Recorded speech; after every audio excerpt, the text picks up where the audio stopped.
ನಮಸ್ಕಾರ ವೀಕ್ಷಕರೇ, ಭವ್ಯಲೋಕ ಮಾಹಿತಿ ಯೂಟ್ಯೂಬ್ ಚಾನಲ್ಗೆ ತಮಗೆಲ್ಲರಿಗೂ ಸ್ವಾಗತ. ವೀಕ್ಷಕರೇ, ಇವತ್ತಿನ ಈ ಒಂದು ವಿಡಿಯೋದಲ್ಲಿ KSRTC ನೌಕರರು 4 ನಿಗಮಗಳಿಗೆ ಸಂಬಂಧಪಟ್ಟಂತೆ ವೇತನ ಹೆಚ್ಚಳ ಕುರಿತು ಸರ್ಕಾರವು ಮತ್ತು ಸಾರಿಗೆ ಸಂಸ್ಥೆಗಳಿಗೆ 2 ವಕಾಲತ್ತು ವಾರಗಳನ್ನು ನೀಡಿದೆ ಹೈಕೋರ್ಟ್. ಇದರ ಬಗ್ಗೆ ಕಂಪ್ಲೀಟಾಗಿ ವಿಡಿಯೋದಲ್ಲಿ ಮಾಹಿತಿಯನ್ನು ತಿಳಿಸ್ಕೊಡ್ತೀವಿ ಮತ್ತು ಸಾರಿಗೆ ನೌಕರರಿಗೆ ಒಂದು ಬಹುದೊಡ್ಡ ಗುಡ್ ನ್ಯೂಸ್ ಕೂಡ ಇದಾಗಿರುತ್ತೆ. ನೀವಿಲ್ಲಿ ಗಮನಿಸ್ತಾ ಇರ್ಬೋದು, ಈ ಹಿಂದೆ ನಿಮಗೆಲ್ರಿಗೂ ಕೂಡ ಗೊತ್ತಿದೆ, ನಾವು ವಿಡಿಯೋ ಕೂಡ ಹಾಕಿದ್ವಿ. ನಿನ್ನೆ ಏಪ್ರಿಲ್ 7ರಂದು ಹೈಕೋರ್ಟ್ನಲ್ಲಿ ಸಾರಿಗೆ ನೌಕರರ ಅಂತಾರೆ 4 ನಿಗಮಗಳ ನೌಕರರಾದಂಥ KSRTC, BMTC, KKRTC ಮತ್ತು NWRTC ನೌಕರರ ವೇತನ ಹೆಚ್ಚಳನ ಕುರಿತು ಇದಕ್ಕೆ ಸಂಬಂಧಪಟ್ಟಂತೆ ಹೈಕೋರ್ಟ್ಗೆ ಅರ್ಜಿಯನ್ನು ಕೂಡ ಸಲ್ಲಿಸಲಾಗಿತ್ತು. ಈ ಒಂದು ಹೈಕೋರ್ಟ್ ಅರ್ಜಿಯನ್ನು ನಿನ್ನೆ ಏಪ್ರಿಲ್ 7ನೇ ತಾರೀಕಿನಂದು ವಿಚಾರಣೆಗೆ ಕೂಡ ಕರೆಯಲಾಗಿತ್ತು.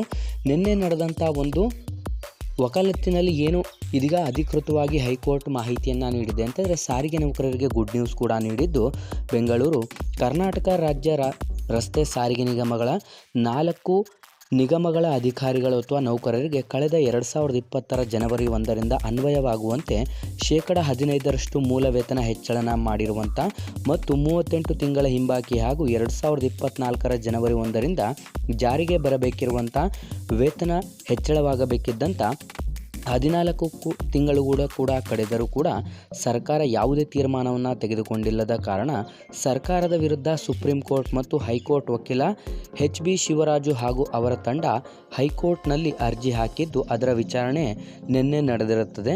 ಈ ವೇಳೆ ರಾಜ್ಯ ಸರ್ಕಾರದ ಪರ ಹಾಗೂ ಸಾರಿಗೆ ಸಂಸ್ಥೆಗಳ ಪರ ವಕೀಲರ ವಕಾಲತ್ತು ಹಾಕಲು 2 ವಾರಗಳ ಕಾಲ ಸಮಯ ಕೇಳಿದ್ದರಿಂದ ನ್ಯಾಯಾಲಯವು ಅವರಿಗೆ ಅವಕಾಶ ಕೊಟ್ಟು ವಿಚಾರಣೆಯನ್ನು ಮುಂದೂಡಿದೆ.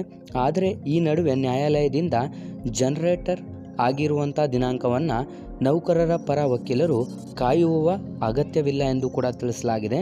ಅಂದರೆ ವೇತನ ಸೌಲಭ್ಯ ಸಂಬಂಧ ನೌಕರರ ಪರವಾಗಿ ಪ್ರಕರಣಗಳನ್ನು ದಾಖಲು ಮಾಡಿರುವಂಥ ವಕೀಲರು HB ಶಿವರಾಜ್ ಅವರು ಪ್ರಕರಣದ ತುರ್ತು ವಿಚಾರಣೆಗಾಗಿ ಮೆಮೊ ಸಲ್ಲಿಸಿದ್ದೆ. ಅದರಲ್ಲಿ ಪ್ರಕರಣಗಳು 2 ವಾರಗಳ ನಡುವೆ ಯಾವುದೇ ಒಂದು ದಿನಾಂಕದಲ್ಲಿ ಬೇಕಾದರೂ ಅಥವಾ ಯಾವುದೇ ನ್ಯಾಯಾಲಯದಲ್ಲಿ ಕೈಗೆತ್ತಿಕೊಳ್ಳುವಂಥ ಸಾಧ್ಯತೆಗಳು ಹೆಚ್ಚಾಗಿರುತ್ತದೆ. ಅಂತಾರೆ ರಾಜ್ಯ ಸರ್ಕಾರ ಹಾಗೂ ಸಾರಿಗೆ ಸಂಸ್ಥೆಯ ಪರ ವಕೀಲರ ವಕಾಲತ್ತು ಹಾಕಲು ಕೇಳಿರುವಂಥ 2 ವಾರಗಳ ಸಮಯವನ್ನು ಕೋರ್ಟ್ ಕೊಟ್ಟಿದೆ. ಆದರೆ ಇದು ತುರ್ತು ಪ್ರಕರಣವೆಂದು ನೌಕರರ ಪರ ವಕೀಲರು ಮೆಮೊ ಹಾಕಿದರೆ 2 ರಿಂದ 3 ದಿನದಲ್ಲೇ ವಿಚಾರಣೆ ಮಾಡುವ ಸಾಧ್ಯತೆಗಳು ಕೂಡ ಇರುತ್ತದೆ. ಇನ್ನು ತುರ್ತು ವಿಚಾರಣೆ ಮಾಡುವಂತೆ ನ್ಯಾಯಾಲಯಕ್ಕೆ ಸೋಮವಾರ ಮೆಮೊ ಸಲ್ಲಿಸುವುದಾಗಿ ನೌಕರರ ಪರ ವಕೀಲ ವಿಜಯ ಪಥಕ್ಕೆ ಕೂಡ ತಿಳಿಸಿದ್ದಾರೆ.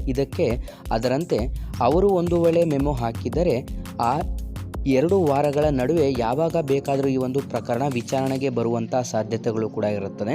2025 ಮಾರ್ಚ್ 10ರಂದು ಈ ಸಂಬಂಧ ಹೈಕೋರ್ಟ್ನಲ್ಲಿ ಶಿವರಾಜು ಹಾಗೂ ಅವರ ವಕೀಲರ ತಂಡ ಅರ್ಜಿ ಹಾಕಿದೆ.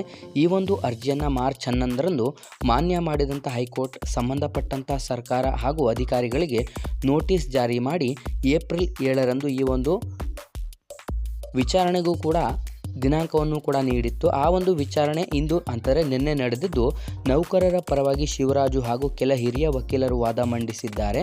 ಅದರಂತೆ ಸರ್ಕಾರ ಹಾಗೂ ಸಾರಿಗೆ ಸಂಸ್ಥೆಯ ಪರವಾಗಿ ವಕೀಲರು ಕೂಡ ಪ್ರತಿವಾದವನ್ನು ಮಂಡಿಸಿದ್ದಾರೆ. ಈ ಒಂದು ಪ್ರಕರಣ ಏನು ಅಂತ ಎಲ್ರಿಗೂ ಕೂಡ ಗೊತ್ತಿರುತ್ತದೆ.